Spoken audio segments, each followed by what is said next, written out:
The wind blew cold across the walls of Winterfell, and snow clung to the stones like old secrets refusing to be buried. Jon Snow stood by the godswood, staring at the heart tree, his thoughts tangled like the red leaves fluttering above. He had never felt truly part of the Stark family, always treated with kindness, but always reminded of his place. A bastard, a Snow. But that night, everything changed. It began with a letter.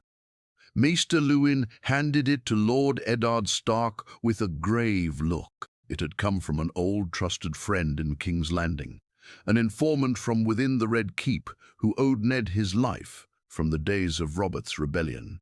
The letter held a truth so dangerous it could tear the realm apart. Jon watched from a distance as his father read the letter alone in the solar. He noticed Lord Stark's hand tighten, his jaw set, and his eyes darken with a storm he had never seen in him before. Something was wrong, very wrong. Later that night, when the household slept, Ned called Jon to his chambers. Jon came, unsure why he had been summoned. His father never treated him unkindly, but rarely did he bring him into serious matters. Tonight was different. "Jon," Ned began, his voice low and heavy, "I need you to listen carefully. What I'm about to say must never leave this room. Not until I say so." Jon nodded, the weight of those words sinking deep into his chest. "I received a letter from someone I trust. It confirms something I suspected since I arrived at King's Landing years ago. The children of Queen Cersei, they are not King Robert's." Jon's brows furrowed. "What do you mean?" "They are the product of incest," Ned said plainly. "Cersei and her brother Jaime, they beline to the king, to the realm. The heirs to the throne have no rightful claim. It is treason of the highest kind." Jon was stunned. He had heard stories of Lannister arrogance, but this was beyond anything he had imagined. Ned continued, "If Robert finds out, he will not be merciful. And the Lannisters, they will not let the truth be revealed easily. This secret has already killed others, including Jon Arryn. If we're to protect the realm and our family, we must act fast." "But why tell me?" Jon asked, confusion mixed with pride at being trusted. "Because I trust you, Jon. Because you're smart, and unlike my other children, you are not entangled in the court. And because you deserve to know, you're not just a bastard." Jon froze. Ned sighed. "I had hoped to wait longer, but if I'm taken, you must know. You are not my son. You are the son of my sister, Lyanna, and Rhaegar Targaryen." Jon's world shattered and rebuilt in the same breath. "You have the blood of the dragon and the wolf. That's why your existence was hidden. Robert would have killed you if he knew, but this also means, Jon, that you have a claim to the throne, perhaps the strongest of all." Jon sat down, his legs weak beneath him. It was too much. He wasn't a Snow, and he wasn't a Stark either. Ned placed a hand on his shoulder. "I know it's hard, but we need to move fast. I'll be going to King's Landing with Robert, but this time I'll carry more than just my sword. I'll carry proof." "What do you want me to do?" Jon asked, still reeling but now burning with purpose. "Stay here. Watch over your siblings. I will send ravens from the capital. But if I do not return, you must be ready to expose the truth. I will send everything you need."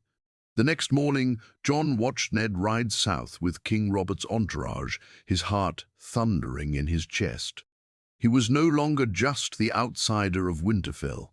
He carried a secret that could burn the Seven Kingdoms to the ground, and far to the south, in the golden halls of the Red Keep, the lions were already sharpening their claws. Winterfell felt colder without Lord Stark. Jon Snow walked the halls like a shadow, carrying the secret that had changed everything. He wasn't a bastard. He wasn't even Ned Stark's son. He was the blood of Rhaegar Targaryen, the very man King Robert hated most. John had tried to sleep, to clear his head, but every time he closed his eyes, he saw Ned's face, grave, burdened, and full of fear. 2 weeks passed with no raven, no message, no sign. Then came the day the sky darkened with wings. A raven from King's Landing arrived, but it didn't come with Lord Stark's seal. It bore the golden lion of House Lannister. John was in the courtyard when Maester Lewin read the message aloud. It was addressed to Robb, the eldest Stark son, still at Winterfell. Lord Eddard Stark has been arrested for treason. He conspired against the crown. His trial will be held in King's Landing. The words hit like hammers. The courtyard erupted into noise, gasps, shouts, servants dropping baskets. Robb stood frozen for a moment before his face turned hard. John didn't wait. He grabbed Robb's arm and dragged him inside. "They're lying," John said, shutting the door behind them. "Ned told me everything before he left. This is the Lannisters. They've acted first." Robb looked confused. "What do you mean, everything? What did Father say to you?" John locked eyes with him. "The Queen's children are not Robert's. They're Jaime Lannisters, all of them. Ned Stark had proof and planned to tell Robert, but the Lannisters moved before he could." Robb's breath caught. "That can't be. He also told me something else," John added, voice low. "I'm not his son. I'm Lyanna Stark's and Rhaegar Targaryen's." The room fell into silence, as if the very walls were trying to absorb the truth. Robb stepped back. He looked at John like he was seeing him for the first time. "You're a Targaryen?" John nodded slowly. "I didn't ask for it," John said bitterly, "but I won't let Father rot in a cell while they lie about him." Robb paced, his fists clenched. "We need to act." "But how? If we march south, we risk war." "They've already started it," John said. "They arrested him without warning. They'll kill him if we wait." Suddenly, a knock at the door. It was Theon, his face pale. "You both need to see this," he said. They followed him to the library, where Maester Lewin stood holding a second raven scroll. This one, sealed with the direwolf of House Stark, Ned Stark's seal. Lewin read it aloud only to John and Robb. "Imprisoned under false charges. Cersei Lannister has manipulated the king. The truth about her children must be known." Enclosed is a copy of the document Jon Arryn uncovered before his death. Proof of their illegitimacy. Protect it. If I do not survive, you must reveal it. Robb looked at John. "We have it now. We can expose them." John took the parchment with trembling hands. It listed all the bastards Robert Baratheon had fathered across the realm. Brown hair, blue eyes, the same features the king carried. But Joffrey, Tommen, Myrcella, all golden-haired like the Lannisters, not a drop of Baratheon blood. "Send a raven to Stannis," John said. "He's Robert's brother. If anyone has a claim after Robert, it's him. If we show him this, he might support us." Robb nodded. "And another to the north. We may need banners called, quietly." John added, "And one more raven to King Robert himself. If he sees the truth before they poison his mind, we might still save Lord Stark." But as they prepared the messages, the worst news arrived. A third raven came. Robert Baratheon was dead, killed in a hunting accident. John stood motionless. It was too fast, too perfect. "He's been murdered," John whispered. "They silenced him before the truth reached him." Robb clenched his jaw. "And now Joffrey sits the throne, a Lannister bastard ruling the Seven Kingdoms." John looked down at the parchment in his hand. The truth, the key to everything. He had to be careful now. They couldn't just send letters. The Lannisters would intercept them. They had spies in every hall. They needed a new plan, one that would hit harder, and one that would expose the lies so loudly the entire realm would hear it. The halls of Winterfell no longer echoed with peace. Every corner held whispers, every glance carried suspicion. The moment the news of Robert Baratheon's death spread, Jon Snow felt it in his bones. The game had changed. War wasn't coming, it had already begun. Robb Stark stood at the high table with a look Jon had never seen before. Not anger, not fear. Resolve. "We can't trust the Ravens anymore," Robb said. "If the Lannisters are behind this, they'll be watching every bird that leaves the north." Jon nodded. "Then we ride. If we want to save Lord Stark, if we want to stop Joffrey from claiming a throne that isn't his, we take the truth to someone who can use it. And who would believe two boys from the north?" Theon said from the side, arms folded. "You'll need more than parchment and good intentions." Jon slammed the table. "We have proof, names, bloodlines, everything. And we're not just two boys. I'm the son of Rhaegar Targaryen. That throne should be mine before Joffrey ever touches it." Theon raised an eyebrow. "You sure you want to play that card, Snow?" He paused, smirking. "Or should I say Targaryen?" Jon ignored the jab. The name still tasted foreign on his tongue, but he had no time to dwell on it. Every moment they wasted was another moment Ned Stark sat in a dark cell, another moment the Lannisters tightened their grip on the Iron Throne. Robb made his decision. "We split up. Jon, you ride to the Vale. Find Lord Arryn's son.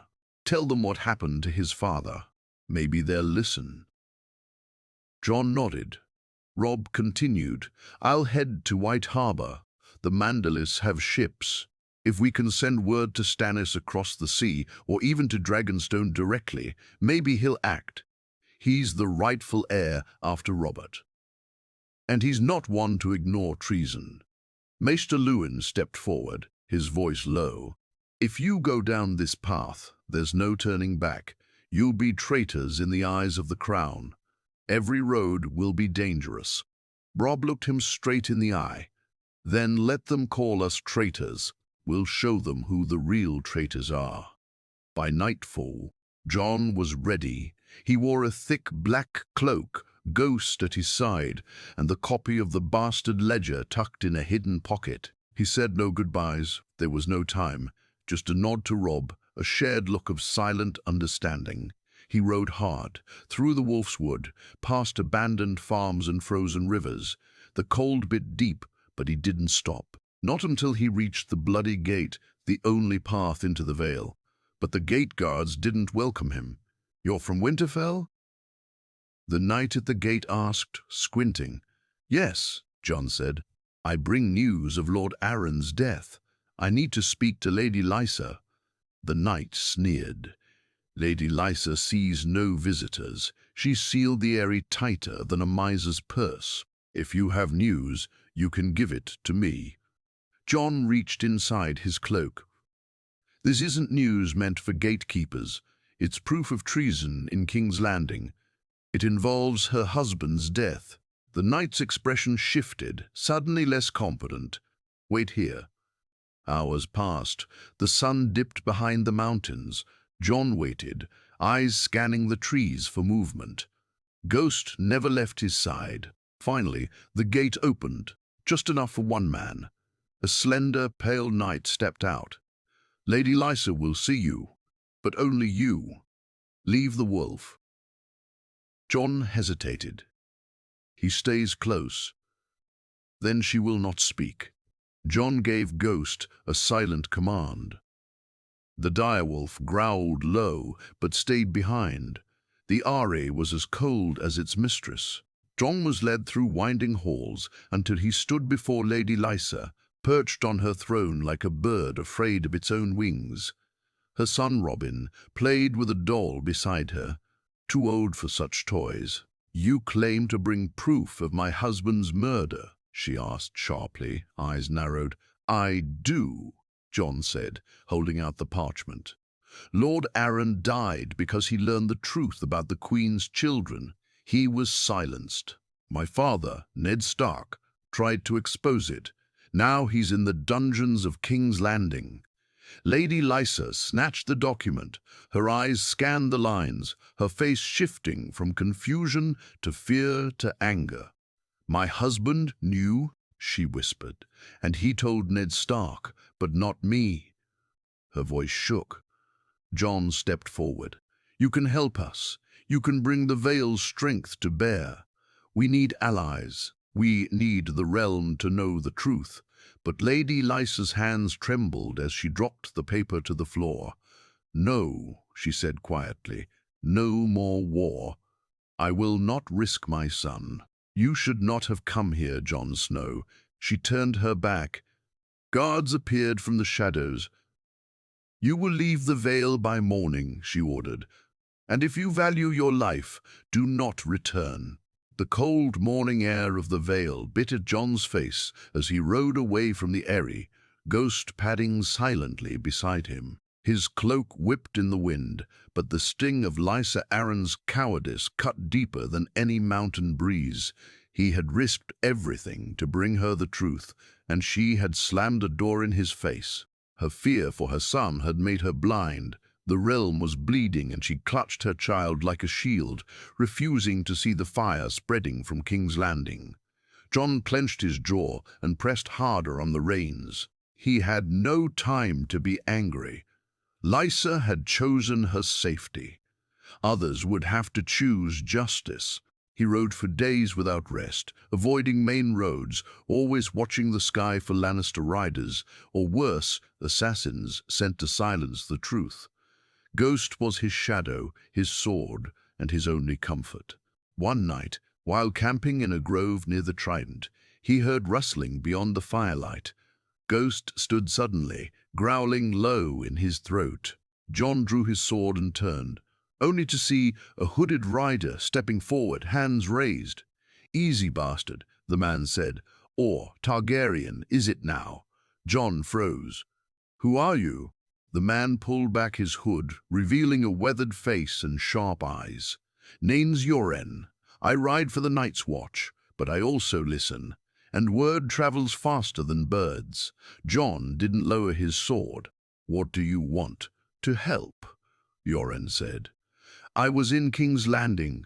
I saw what they did to your father. They call it justice, but it stinks like Lannister gold. I heard the Queen's guards talking. They mean to execute him soon, unless he confesses and bends the knee." Jon's heart dropped. "He won't confess. He'd rather die than lie for them." Yoren nodded. "That's what I figured. But there's more. Varys, the spider, he's playing both sides. He sent whispers north. He wants someone to intervene." Jon stared at him. Why would Varys help? Yoren shrugged. "He says he serves the realm, but he serves secrets more than kings. If your father dies, war breaks out. If he lives, maybe the realm holds together a bit longer. Maybe." Jon took a step closer. "Do you know how I can reach him?" Yoren gave a crooked smile. "Maybe I do, maybe I don't. But I can get you back into the city, not through the gates, but through the mud. Flea bottom, no guards, no gold cloaks, just rats and shadows." Jon considered it. It was madness. Riding into the lion's den alone. But what choice did he have? Lysa had shut her gates. Stannis had yet to answer Robb's ravens. The longer they waited, the less chance they had to save Ned Stark or expose the Lannister lie. "I'll go," Jon said, "but I need to get this letter to someone who'll act if I don't make it out." Yoren nodded. "I know a smith in the city, loyal to Robert. He'll get it where it needs to go." They burned the original proof and copied it by hand. Yoren took the new letter, sealing it under his coat. Jon looked at the fire, thinking of Robb, of Winterfell, and of his father, locked in a dungeon beneath the Red Keep. At sunrise they rode, Days later, under cover of night, Jon slipped into King's Landing through a butcher's cart. The city stank of sweat, smoke, and secrets. Yoren vanished into the shadows with the letter, and Jon made his way toward the Red Keep. He moved like a ghost, keeping to alleys, climbing walls like a thief. Twice he nearly got caught. Once he slipped past 2 Lannister guards dragging a whimpering girl into a cellar. He didn't stop. He couldn't. Not tonight. Finally, after climbing an old sewer grate and sneaking through forgotten tunnels, he reached the lower cells beneath the keep. There, behind rusted bars and dim torchlight, sat Ned Stark, bearded, bruised, and thinner than Jon remembered. Jon stepped forward, whispering, "Father." Ned looked up, and for a moment his eyes widened with disbelief. "Jon, how?" "No time," Jon said, gripping the bars. "We're getting you out." But before Ned could speak, a shadow moved behind Jon. Steel scraped leather, and a cold voice said, "Now isn't that a touching reunion?" Jon turned slowly and saw Sandor Clegane, the hound, standing in the dark, sword in hand. Jon didn't move. The hound's sword gleamed in the torchlight, and his eyes burned with suspicion and something worse. Curiosity. Behind the bars, Ned Stark was on his feet, fists clenched, blood draining from his face. Sandor Clegane stepped closer, slow and deliberate, his voice a low growl. "What's a bastard from the north doing sneaking through royal dungeons, him? Trying to brig Daddy out? That's bold. Or stupid. Maybe both." Jon's fingers itched toward his sword, but he knew he wouldn't win that fight, not in these tight corridors, not against Sandor Clegane. "I'm just here to talk," Jon said calmly. "A son visiting his father before he dies. Nothing more." The hound snorted. "You're not his son. Everyone knows you're some whore's mistake." Jon didn't flinch. "Still makes him more of a father than you ever had." Clegane's expression tightened. For a heartbeat, Jon thought he'd struck too deep, but then the hound chuckled. A low, humorless sound. "Careful, boy. I've cut throats for less." Behind the bars, Ned finally spoke. "Let him be, Sandor. You've no orders to kill a Stark." The hound looked between them, then lowered his blade, but only slightly. "He stays 5 minutes. You get caught, Snow, and not even your father will mourn you." He turned and stalked down the corridor, disappearing into the dark, but Jon knew he'd stay close enough to hear everything. Jon rushed to the bars. "We don't have time. I came through the sewers. There's a passage behind the blacksmith's quarter. I can get you out tonight." Ned's face darkened. "If I run, they'll declare me guilty. Robb will be branded a traitor. The North will be branded a traitor.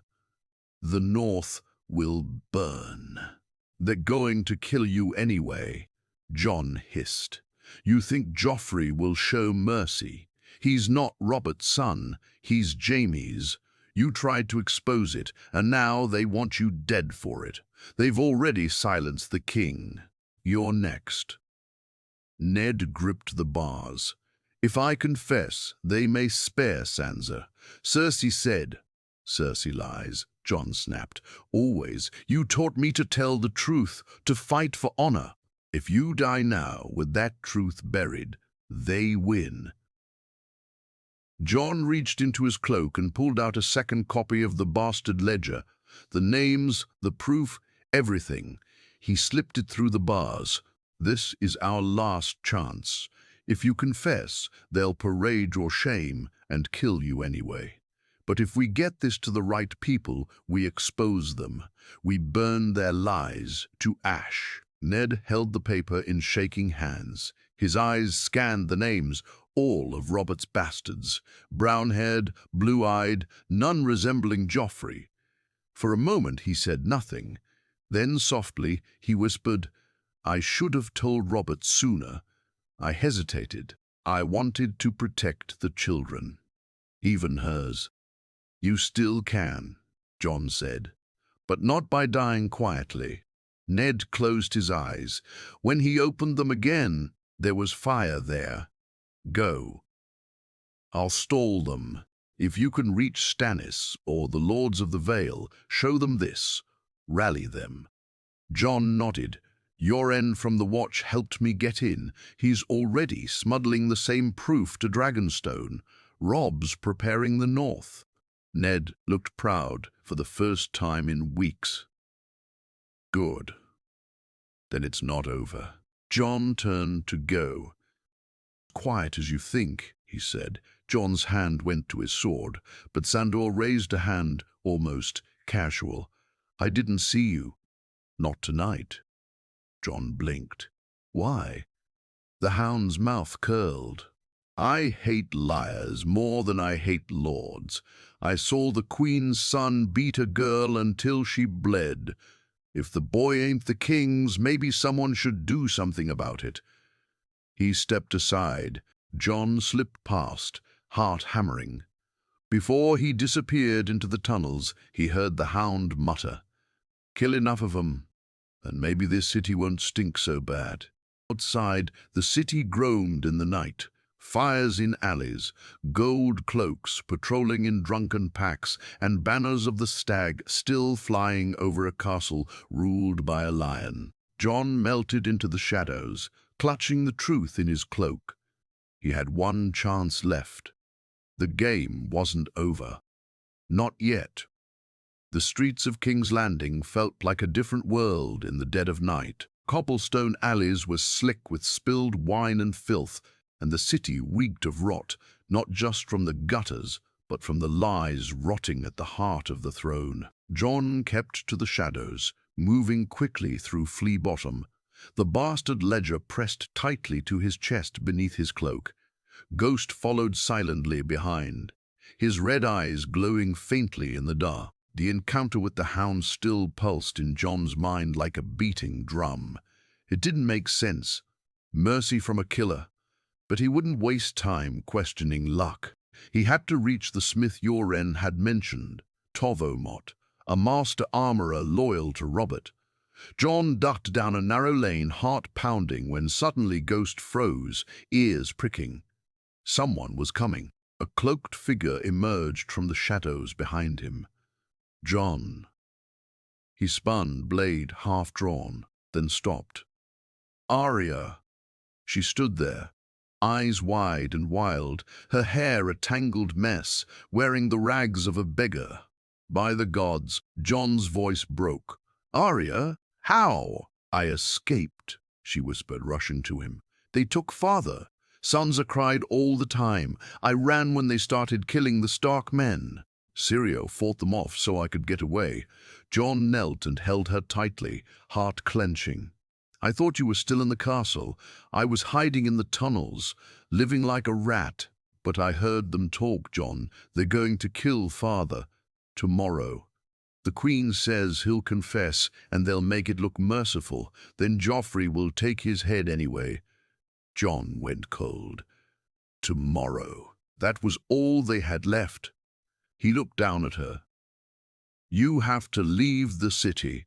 Tonight. I'm not leaving without you, Arya said fiercely. I, Shen, fight. I know you can, Jon cut in gently, but I need you alive, Arya. You're the last Stark here. If anything happens to me, you carry the truth north. He handed her a smaller copy of the letter, the proof, and pulled her behind a stack of crates. Take this to Robb, or Maester Lewin, or Sir Roderick, anyone you trust. Arya hesitated, her small hands trembling as she took it. I'll get out, Jon said, but first I have to stop them from killing him. At sunrise, the square in front of the great sept of Baelor filled with people. The execution had been announced before dawn, drawing a crowd of merchants, nobles, and beggars alike, all hungry for blood or spectacle. Jon stood on a rooftop across from the sept, hidden behind a chimney, watching as Lannister guards flanked the stage. Cersei sat in gold, face calm and unmoved.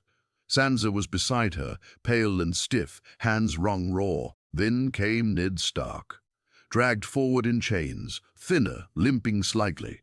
His beard had gone white at the edges, but his eyes still held steel. The High Septon stepped forward, began reading charges Jon already knew were lies. Treason, conspiracy, attempted usurpation, and then the moment of truth. Ned looked out at the crowd, then to Sansa, then straight ahead at the king. Joffrey. The boy sat on the Iron Throne like he was born to it, arrogant, smirking. "I confess," Ned said, his voice echoing across the square. A wave of gasps followed. Jon's breath caught. "I betrayed the crown," Ned continued, "and plotted against the rightful king. I beg mercy." Cersei nodded. The crowd murmured. It was over. Jon felt rage flood his chest. No, not like this. But then Ned looked up once more and spoke again. But not for Joffrey. He is no king. The square fell dead silent. Joffrey Baratheon is not the son of Robert Baratheon. He is the child of Jaime Lannister and Cersei Lannister. An abomination. And I have the proof. Jon stood, pulled a rolled parchment from his cloak, and hurled it down into the square. It landed near a group of shocked lords. One picked it up. Lannister guards moved instantly.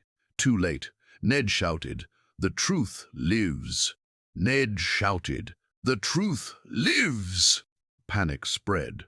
Steel was drawn. Cersei screamed, "Kill him!" Joffrey shrieked, "Take his head!" But the city had already started to burn.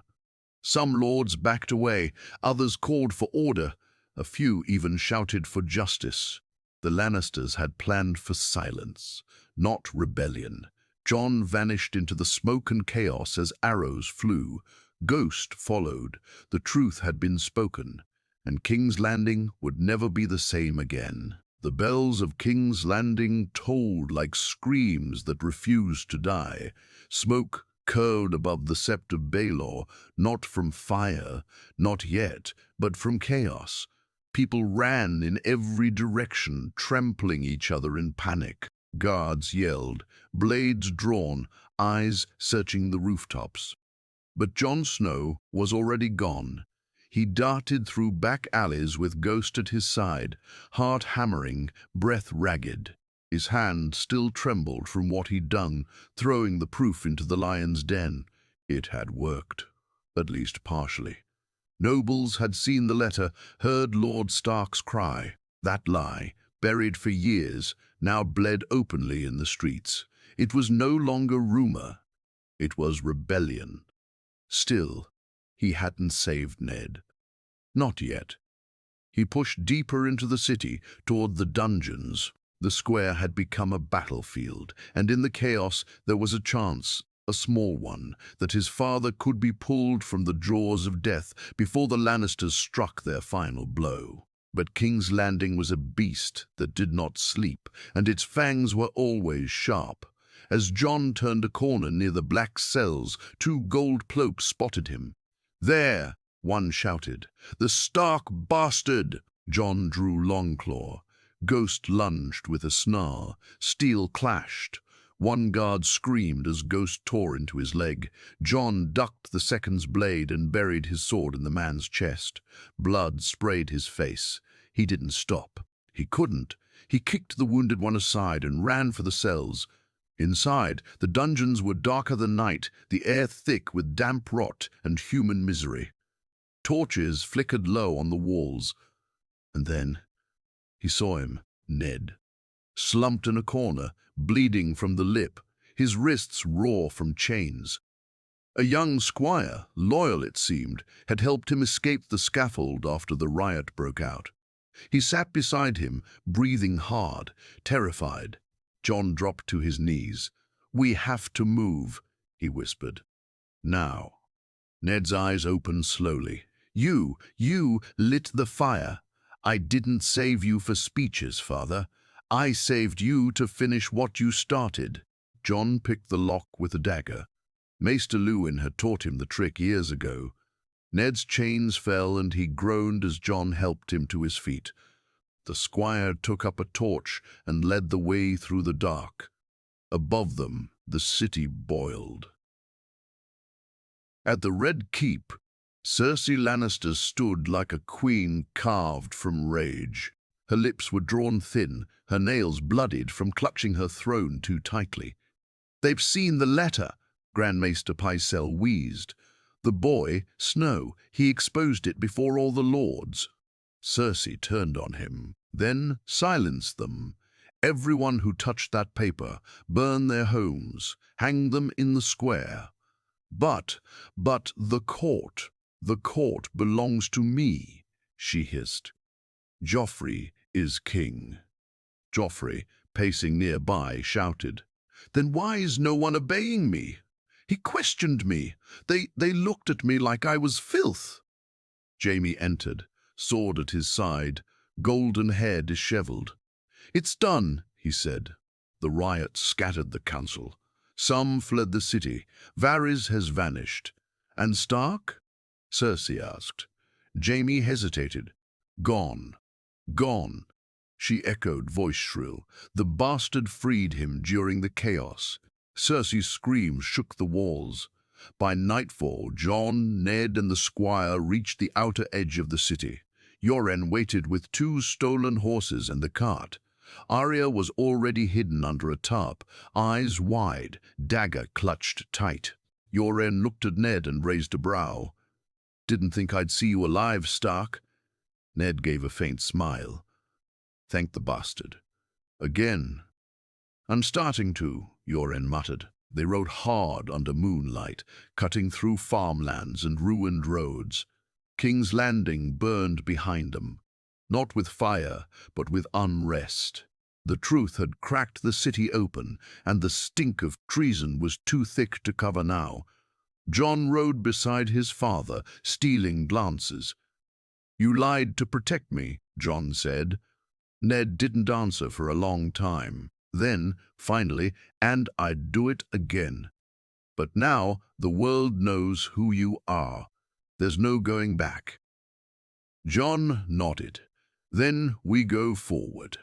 Ahead of them, the North waited. So did Robb, the lords, and whatever war the Lannisters would bring. But this time, Jon Snow would not be hiding in shadows. He would stand in the light, as a Stark, as a Targaryen, as the spark that set the kingdom ablaze. The road to Winterfell stretched long and treacherous, but it was not the terrain Jon feared, it was what waited at the end of it. The realm was waking, one truth at a time. Whispers moved faster than ravens now. Ned Stark lives. The Queen's children are false. The bastard rides under the dragon's shadow. But with each whisper, enemies sharpened their blades. Jon, Arya, Ned, and Yoren rode in silence for most of the journey north, slipping through woods and back trails. The weight of what had been done, and what was to come, hung over them like a sword poised to fall.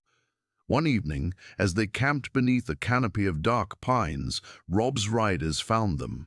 Steel was drawn before identities confirmed. But when Jon saw the direwolf banners and heard the cry of the young wolf, he stood and met his brother with open arms. Robb dismounted and embraced him tightly, then turned to see his father, thinner, worn, but alive. "Father," Robb's voice cracked.